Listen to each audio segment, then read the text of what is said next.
rais wetu anapigiwa kelele na kuzomewa na wengine ati anaambiwa kwa nini wewe unafanya maendeleo sehemu zingine za Kenya? Sababu ilikuwa imejulikana kihistoria kwamba kuna sehemu za kujengewa, kuna sehemu za kufanyiwa siasa peke yake.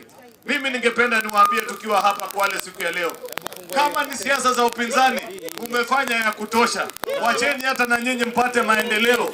Wengine wakitaka kufanya upinzani wacha wafanye, Kwale pia ipone. Kwale ipone isipone, maendeleo ije isije, tunakubaliana na nyinyi katika safari hiyo.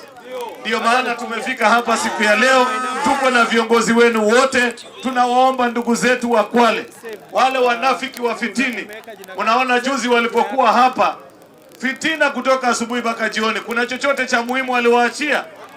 Kuna chochote waliwacha? Si ni fitina na matusi peke yake. Hiyo haiwezi kubadilisha maisha ya watu wa Kwale. Maisha ya wananchi wa Kwale itabadilishwa kupitia mipango kama ile ambayo serikali inaendesha.